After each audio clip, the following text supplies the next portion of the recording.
রংপুরের পীরগাছা উপজেলার পবিত্রঝাড় এলাকায় চাইল্ড ড্রিম একাডেমির বিরুদ্ধে সাবেক শিক্ষক সোহেল রানার আনা অভিযোগকে মিথ্যা ও উদ্দেশ্যপ্রণোদিত দাবি করেছেন প্রতিষ্ঠান কর্তৃপক্ষ।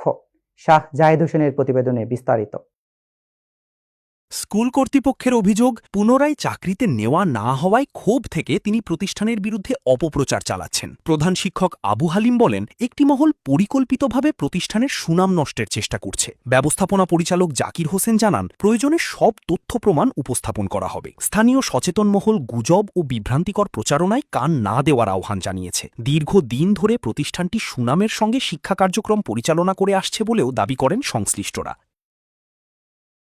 এই প্রতিষ্ঠানে একজন শিক্ষক চাকরি করত, তাকে আমরা গত বছরেই বিদায় দিয়েছি। সে হঠাৎ করে এই প্রতিষ্ঠানের সম্পর্কে একটা বিদ্যুতের সোলার লাইন ব্যবহার করতেছি এই মর্মে কিছু বানানো ভিডিও ফুটেজ সহকারে প্রচার করে, যেটা আসলে প্রতিষ্ঠানের চাইল্ড ড্রিম একাডেমি পরিবারের পক্ষ থেকে। এজন্য আমি প্রতিবাদ জানাচ্ছি যে এটা এই প্রতিষ্ঠানের সুনাম ক্ষুণ্ণ হচ্ছে। পাশাপাশি আমি যেহেতু এটা দল করি, দলীয় ভাবমূর্তিটাও আমার ক্ষুণ্ণ হচ্ছে, এটা আমি মনে করি।